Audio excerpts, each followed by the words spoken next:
Bismillahirrahmanirrahim. Assalamualaikum warahmatullahi wabarakatuh. Hamdan wa salaman wa ba'du. Syukur alhamdulillah kita masih bisa berjumpa lagi di channel ini. Harapan dan doa saya semoga kita semua selalu tetap dalam keadaan sehat walafiat, dipanjangkan umurnya, dimurahkan rezekinya. Amin amin ya rabbal alamin. Tak lupa pula sholawat serta salam semoga tetap terlimpahkan kepada junjungan kita Nabi besar Muhammad sallallahu alaihi wasallam. Allahumma sholli ala Muhammad wa ala ali Muhammad. Pemirsa yang dirahmati Allah, mungkin kita semua sudah mengetahuinya bahwa Nabiullah Adam alaihi salam merupakan manusia yang pertama di atas muka bumi ini. Dan dari beliaulah perkembangbiakan manusia yang hingga turun-temurun sampai detik ini. Beliau sebelum wafat telah meninggalkan beberapa wasiat pada Nabi Syed alaihi salam tentang penyesalannya setelah terusir dari surga bersama Bunda Siti Hawa. Nabi Adam alaihi salam berwasiat kepada salah satu putranya yaitu Nabi Syed tentang 5 hal. Dan 5 wasiat beliau ini bisa kita lihat dalam kitab Mukasyafatul Qulub halaman 87. Beliau juga menyuruh agar wasiat ini juga disampaikan pada cucu buyutnya kelak. Dan adapun kelima wasiat tersebut adalah sebagai berikut. Yang pertama, jangan pernah merasa terlalu nyaman hidup di dunia ini. Karena dulu aku bersenang-senang di surga, tapi akhirnya aku dikeluarkan darinya. Dalam artian, hidup di dunia ini jangan sampai membuat kita terlena dan terpedaya.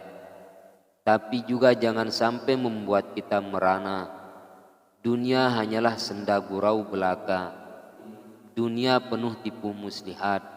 Ia hanya panggung sandiwara, sebagaimana Allah Subhanahu wa taala berfirman dalam Quran surat Al-Hadid ayat 20, yang artinya, ketahuilah sesungguhnya kehidupan dunia itu hanyalah permainan dan senda gurauan, perhiasan dan saling berbangga di antara kamu, serta berlomba dalam kekayaan dan anak keturunan, seperti hujan yang tanamannya mengagumkan para petani. Kemudian tanaman itu menjadi kering dan kamu lihat warnanya kuning, kemudian menjadi hancur.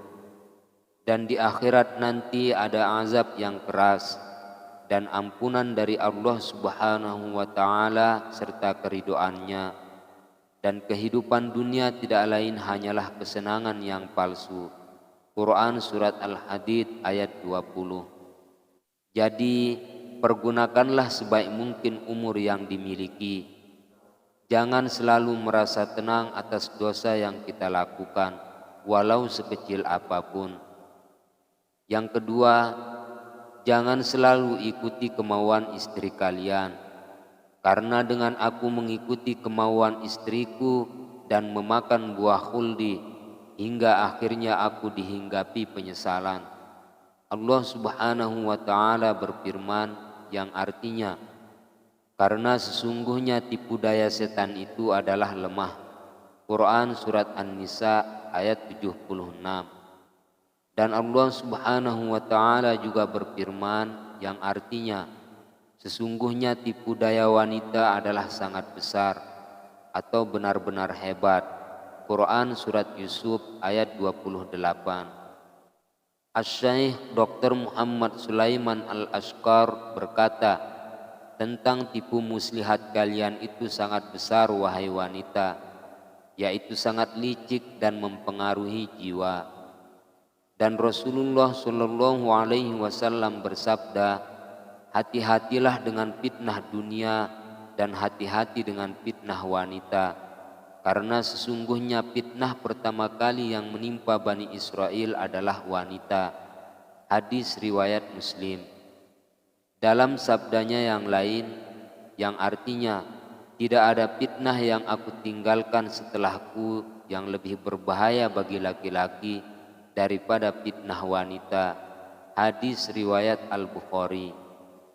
Yang ketiga, sebelum bertindak maka pikirkanlah dengan matang-matang akibat yang ditimbulkan.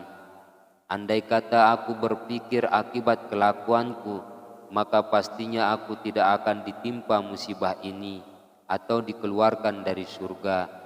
Artinya, sebelum melakukan sesuatu, kita harus memikirkan akibatnya terlebih dahulu. Jika itu baik, maka tak mengapa untuk dilanjutkan. Jika tidak, ada baiknya diurungkan.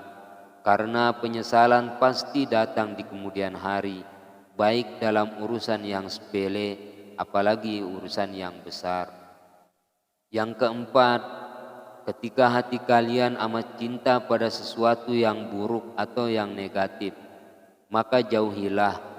Karena ketika aku makan buah khuldi, hatiku memaksa untuk memakannya.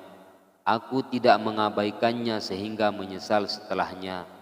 Artinya, kita jangan ikuti kata hati yang hanya menjerumuskan pada hal yang tidak diridhoi oleh Allah Subhanahu wa taala atau yang tidak disenangi oleh Rasulullah sallallahu alaihi wasallam atau yang tidak direstui oleh para ulama.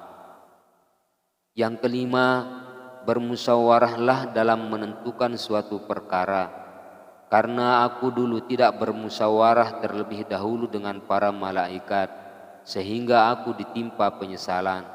Artinya, mintalah pendapat orang lain terlebih dahulu sebelum memutuskan suatu perkara. Mintalah masukan atau saran dari keluarga, sahabat, guru, atau tokoh masyarakat, baik dalam urusan yang nyata-nyata baik, apalagi yang masih samar. Sebagaimana Allah Subhanahu wa taala berfirman dalam Quran surat Ali Imran ayat 159, yang artinya, maka berkat rahmat Allah engkau wahai Muhammad berlaku lemah lembut terhadap mereka. Sekiranya engkau bersikap keras dan berhati kasar, tentulah mereka menjauhkan diri dari sekitarmu. Karena itu, maafkanlah mereka dan mohonkanlah ampunan untuk mereka, dan bermusyawarahlah dengan mereka dalam urusan itu. Kemudian, apabila engkau telah membulatkan tekad, maka bertawakallah kepada Allah. Sungguh Allah mencintai orang yang bertawakal. Quran surat Ali Imran ayat 159. Wallahu a'lam bishawab. Itulah beberapa wasiat Nabiullah Adam alaihi salam yang dititipkan melalui Nabi Syed alaihi salam untuk kemudian disampaikan kepada kita seluruh anak cucu Adam yang ada di muka bumi ini.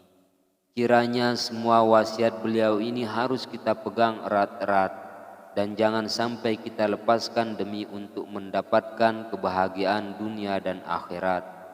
Akhir kata, semoga apa yang saya sajikan ini ada manfaatnya. Cukup sekian. Wassalamualaikum warahmatullahi wabarakatuh.